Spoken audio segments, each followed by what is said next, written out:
a YAHAWAH production.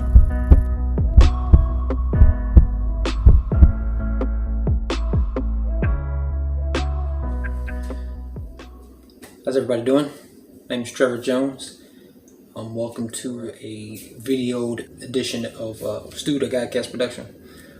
I got a little bit of cleaning to do, so I figured I'd not kill two birds with one stone, but knock two things out at once. So let's get it going. I kind of want to hope you can hear me all right. Be a little transparent. Have you ever been called to do something? Know that you're called to do something, and it's not the fact that you don't want to do it, but you're just maybe standing at the door trying to figure out how to open it, trying to read the instructions of it, listening to the instructions but not hearing them and understanding it. It's like you're eager, you're ready, or like maybe you got there too fast, maybe not fast enough and you have to wait. I find myself there. I know what I've been called to do. I'm uncertain on the way to do it, the continued way to do it, how to get it started. I believe that the start of where I'm on now is the right way, but I'm uncertain. I'm not uncertain. I don't trust God or the fact that I heard what I heard. Just I'm uncertain because I don't want to mess it up.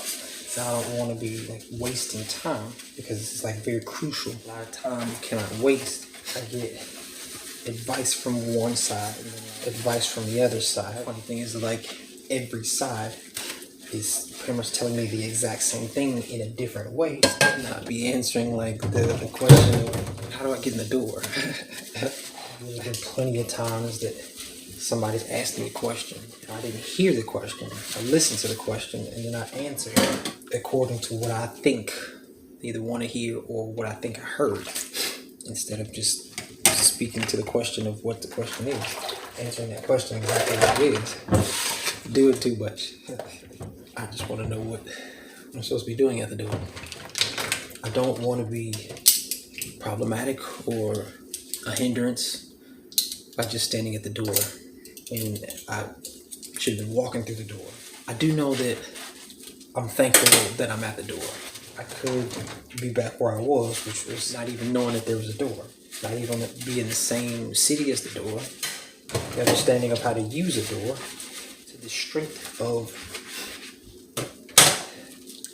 being able to wait before I walk through the door. We have to knock sometimes before we can just enter. That's rude. Even God says he's knocking at the door. That doesn't just enter. It requires for us to stand and be patient sometimes. And I know this. That's why I'm standing and I'm patient. And just going to talk to everybody that walks past the door. Maybe I'm supposed to call to bring them to this door, instead of having them constantly just roam around and walk around. Maybe I'm called to bring them to this door because there's something that's going to happen where it's going to rain outside and people need to seek shelter. That's why it's always good to talk it out, because if you don't talk it out, you leave it up to yourself and your mind. You're not on your own understanding. Even when you hear something, test the spirits. Because God knows that I don't mind standing at the door, holding the door open for people. I guess I would have to understand the policy of how to hold the door open, or who to hold the door open for, if I'm just called to just present to people the door. But I do know that if I am faithful and I am consistent, which I am, and I'm appreciative, that in due time God will present to me the mystery, parable of the door. I'll be at a place where I know that the door is a mystery, so I rejoice in the Lord and praise him for allowing me to be able to find the door. So we'll eventually learn to grow past door, and we go to doorknob,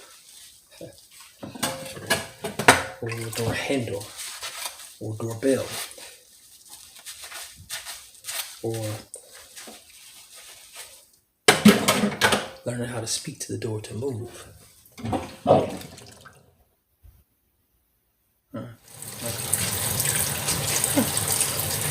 Knowing who's getting all the trump cards. Learning how to play your hand. once we learn how to be comfortable with my hand or your hand, then we can learn to be appreciative of my partner has something, or there's some things that I don't see about my hand. Just called to stand. You just stand. Somebody asks you something, you don't hear, don't speak, don't comment on it. It's okay to tell someone you're uncertain at this time. We can't always know everything and be right. That's something I'm still working on. Love information. So I'm always trying to look stuff up, trying to figure something out, trying to get to the understanding of whatever. Or someone would ask me something, or somebody would be curious about something, like I would know it. It's fascinating to me, but also realizing you don't know everything. And even if you do know something, it may not be for you to go ahead and like blurt out the answer. Sometimes you gotta raise your hand, see if you can get permission, or if that right there is their test. When we had a kid in school, the teacher would ask a question, he would just blurt the answer out, while she said in the beginning, I'm gonna ask you a question, and if you know the answer, raise your hand. The teacher asks the question, just keep goes.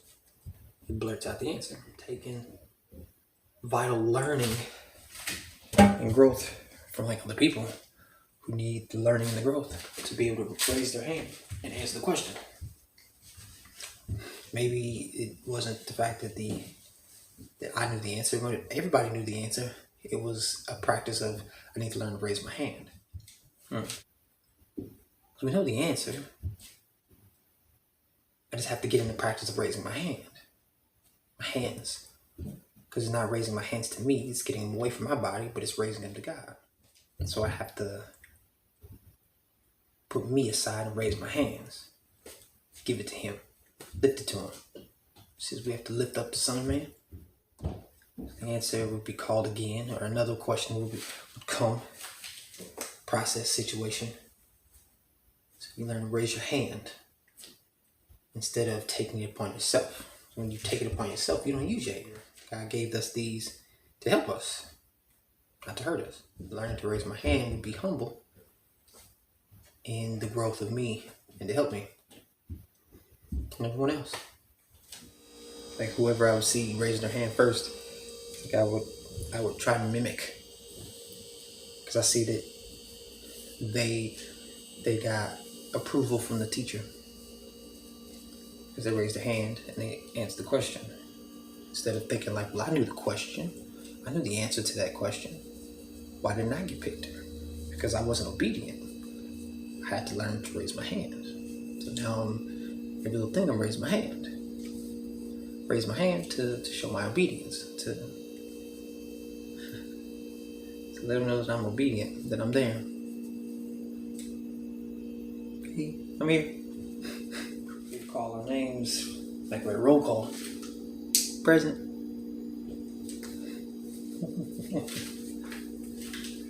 Ask who wants to be the helper and pass out the papers. Me, I help. Who wants to stay behind class? Get rid of the dust, the chalk off the erasers. Like erase the board. Me, I'll gladly help. Eventually it just becomes second, third, first nature, whatever you want to call it. You raise your hand for everything. You're not raising your hand just to get somebody's attention. You're raising your hand to God. People would ask you, why do you always raise your hand? Well, that's one of my ways that I show God appreciation, as I raise my hand. I said that Moses and the Israelites were fighting, and as long as Moses' hands were up, that they were winning the battle. But as soon as his hands would fall down because they were tired or come down, they would lose. So finally, the Israelites had to band together, come behind Moses and like hold his hands up, because the power is in the lifting of up, the lifting them up, him up, to give the glory and the honor and the thanks. It's not that wouldn't have won, or like he wants to see the destruction of us. He just wants to know if we can be obedient and lift my hands. Lift your hands on today. Lift them. Lift them up to God. Not to nobody else. Not to yourself. Lift your hands to God. So once you do that, you never know what possibilities will open up for you. Learn to lift your hands. That one game show. You can either have the $10,000, or you can choose what's behind door number 2. I chose the wrong door. Oh! Come on! In that situation, you always go with the money or the prize. Don't go for the door. The door is a zonk.